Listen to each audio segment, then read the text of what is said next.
Bonjour, je suis Lien Lili, la directrice du Centre culturel de Taïwan à Paris.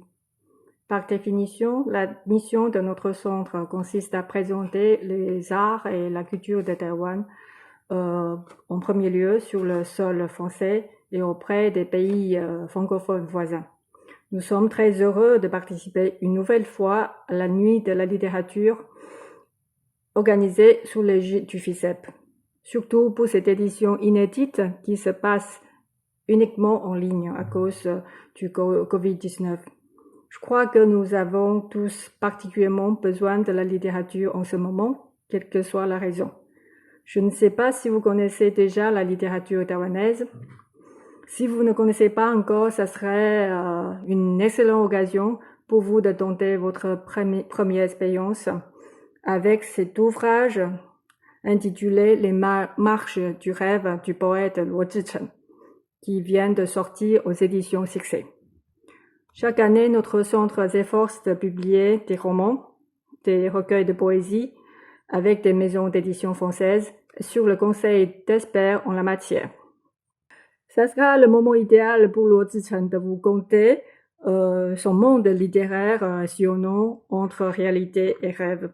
J'espère qu'en écoutant ces lectures par l'auteur lui-même en mandarin et par traducteur Alain Leroux en français, vous allez passer une nuit onirique et poétique. Très bonne nuit de la littérature.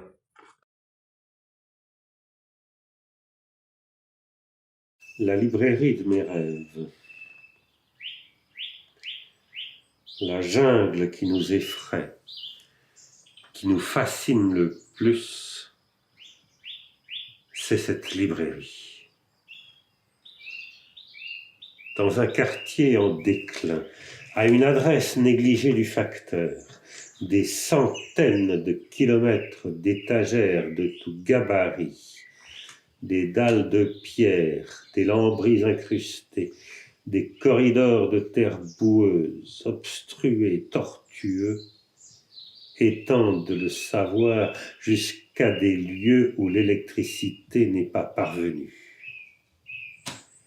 Pris dans les toiles d'araignées, des miasmes égarants, des repères de souris et de mythes, des égouts souterrains, des tapis noyés dans l'eau jusqu'aux genoux et des caves secrètes dont les clés sont perdues à jamais. Et des étagères superposées par dizaines, dessus des spécimens gigantesques, des drapeaux en lambeaux, des armoiries, des fenêtres condamnées, des tiroirs oubliés, une grotte après l'autre expose devant nous le monstrueux visage originel de l'humaine sagesse. Personne, pas même Monsieur Lambda, qui à 89 ans est le libraire de la 3e génération, personne ne connaît l'étendue réelle de la librairie.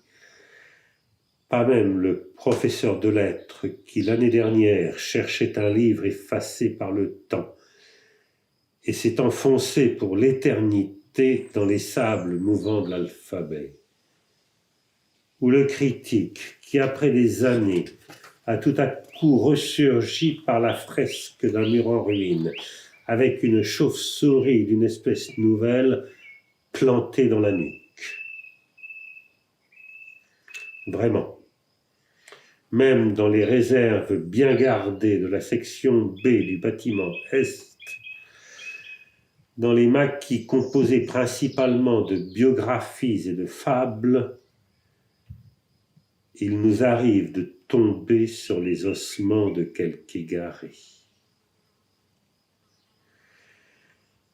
Le labyrinthe qui nous fascine le plus, c'est bien cette librairie. En plein dans une époque qui évolue constamment, c'est presque les larmes aux yeux que nous célébrons cet iceberg immobile, insoluble et inapparent, et que nous lisons ces âmes peu fréquentées et obscures, et faisons courir nos fantasmes. C'est là le rite quotidien de notre jeune secte hermétique. Comme un grand fauve aux aguets, la librairie n'offre au dehors qu'une porte discrète. Mais derrière ces étagères, elle prolifère, avec la violence, l'énergie d'une étoile qui vient de naître et ses possibilités inouïes. Vers le soir, on entend tout près, très loin, des craquements de planches, des pas qui se retiennent, ou des indigènes qui déménagent leurs meubles d'un chapitre déchiré. Il y a longtemps que je ne m'en étonne plus. Je retiens du pied un magazine de botanique édité sous les hymnes. Un bruit de cascade s'échappe d'une étagère. Je me concentre sur ma lecture. Imperturbable, minuscule. Puis j'essaie un autre livre, poussé par la curiosité, tant que le savoir ne ferme pas boutique.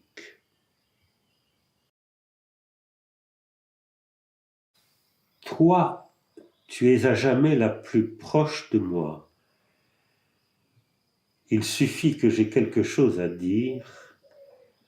Toi es toujours la première à le savoir, ou la première à ne pas le savoir.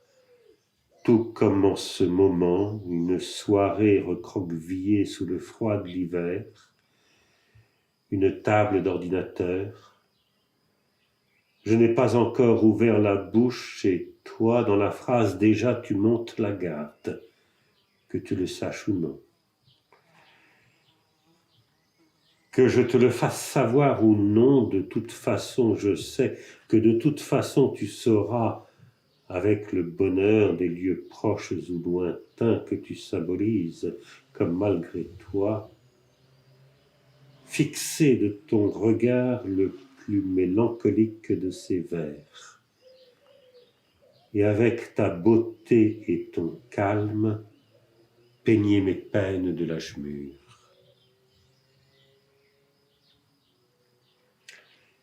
Bien que tu doutes toujours que le toi dans le texte soit bien totalement toi-même, même si la description pour l'essentiel correspond, en t'appuyant sur ton intuition féminine, tu crois bien confusément qu'il y a d'autres toi qui ne te désignent pas.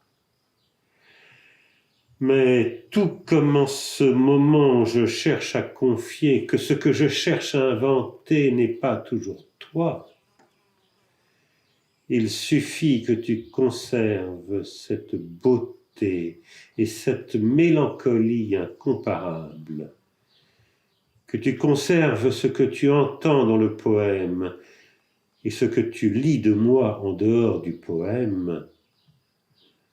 Ah, tu seras toujours toi. De noir serti d'or. Prologue.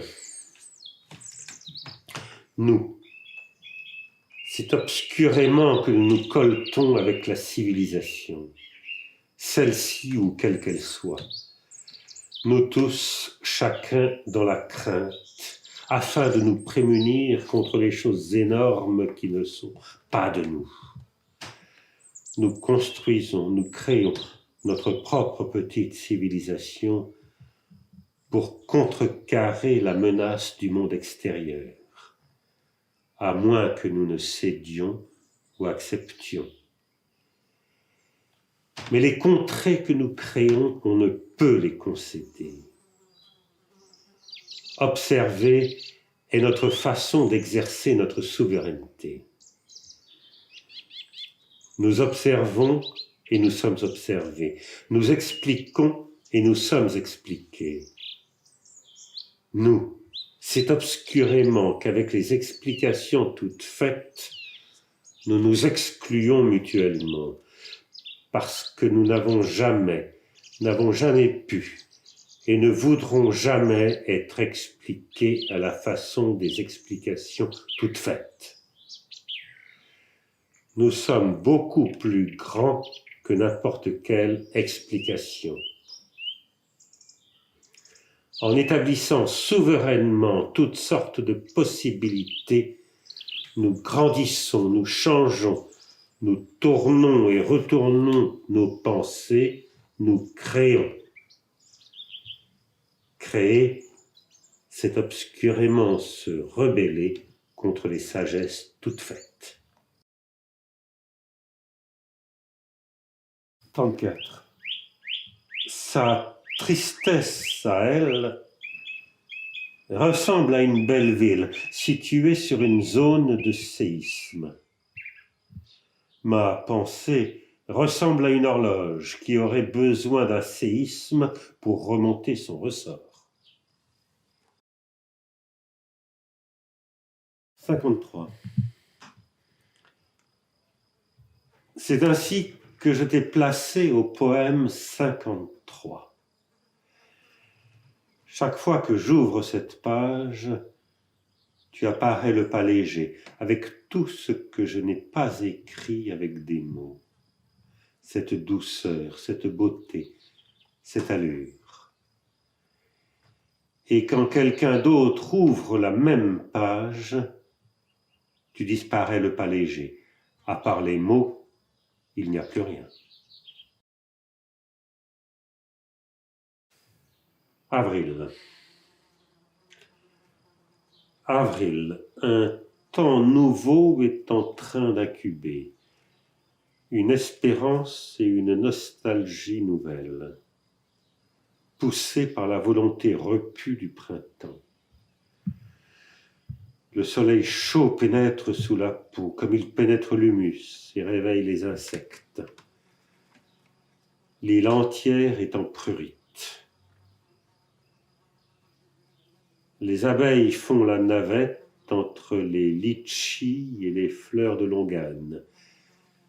Elles stimulent le vent engourdi, s'enivrent du rythme vif jusqu'au vertige.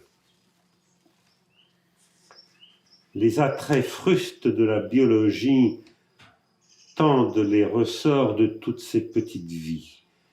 Des humeurs douces se projettent partout et excitent l'air. Mais la pluie de Qingming trempe nos pas de grimpeurs, déborde entre les pollens et les parfums. Les signaux d'attirance sont ainsi effacés. Nous avons quitté l'époque où nous vivions avec la mort. La vie est le seul thème de la civilisation. Nous avons repoussé la mort qu'on se rappelle sans y faire attention. Nos corps s'ornent de pierres splendides qui cacheront la putréfaction future dans les amours partagés, dans le moment présent.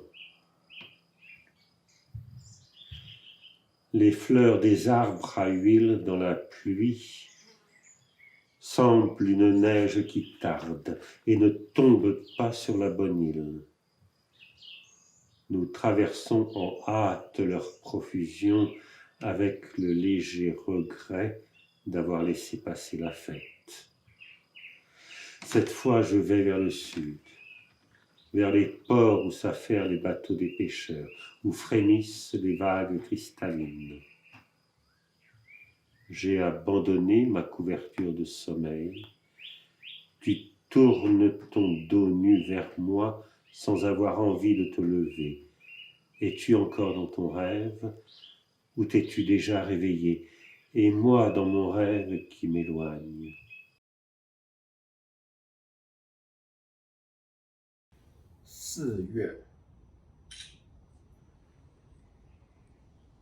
4月，新的时间正在滋生，新的愿望与忧愁正被饱满的春意催发出来。暖暖的阳光射入肌肤，就如照入金质的土壤，整个岛屿隐隐发痒。蜜蜂穿梭在荔枝与龙眼花之间，鼓动着酥麻的风，鸣叮着快节奏的晕眩。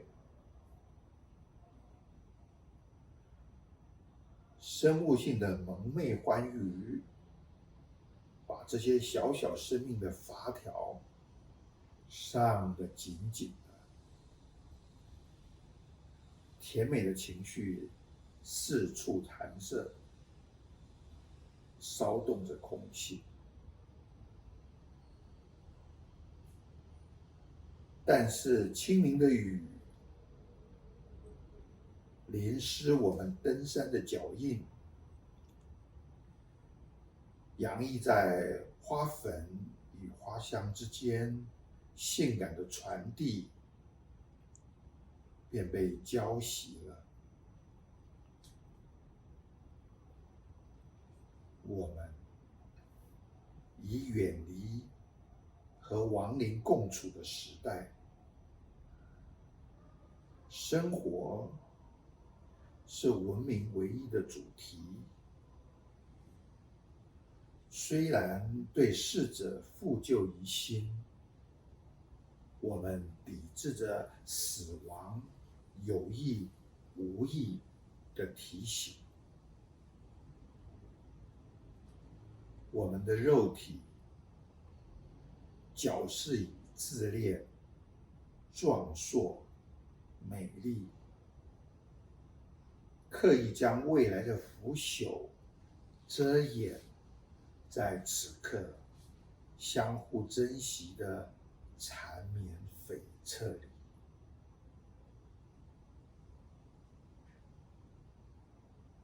雨里的油桐花像迟到的雪，降落在错误的岛上。我们快速经过它们缤纷的花影，竟有一丝错过庆典的遗憾。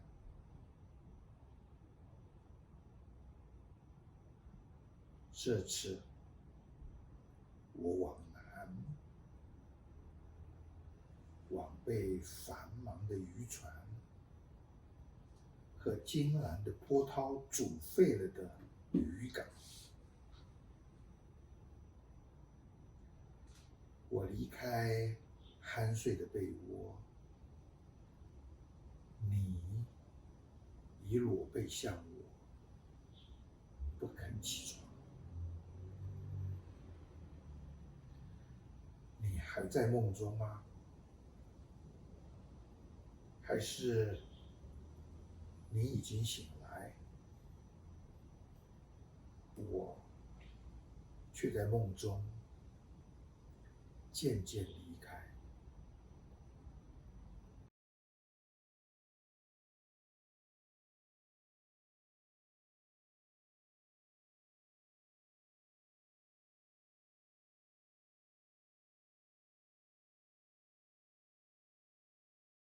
我的理解啊，灵感指的是各种的创作或表现的瓶颈，瞬间的疏解或者是突破。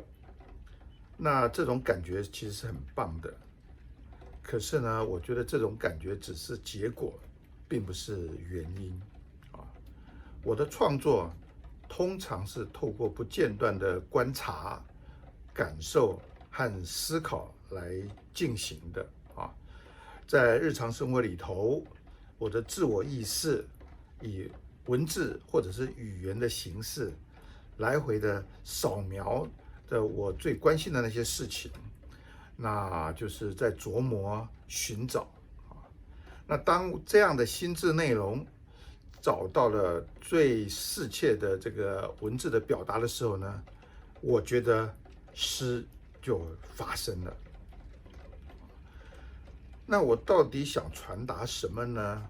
我觉得大概就是指这些东西，就是我在内心里头发现到，而且赋予它一个优美跟准确的形式的这些东西啊。那我相信呢，如果可以成功的分享或者是传达这些东西，那这些东西就便能和别人或者和整个世界建立起一种关联，也就是它就产生了意义。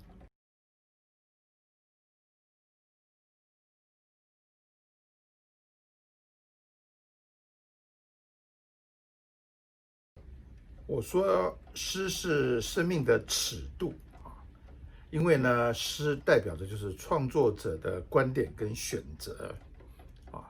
其实，在时间的共同坐标底下，其实我们每一个人啊，每个人类呢的生活大部分是重叠或者是重复的哈，而且这种重复常常是一种无意识的惯性行为啊，所以呢，很难把我们自己属于我们个人的生命的精华跟意义呢，把它彰显出来。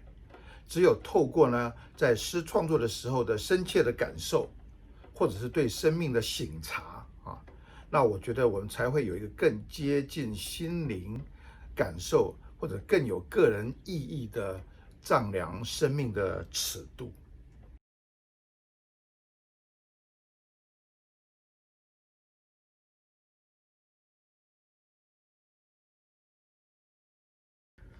梦常常在梦中窥视着我们，所以我们对于梦有一种非常亲密又神秘的情谊。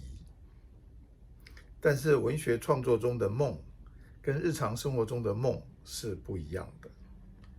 文学创作中或者诗里头，梦常常是指作者透过文字创造出一个有别于现实、更贴近自己内心的那个世界。这个世界往往是作为作者心灵的舞台或者是场景。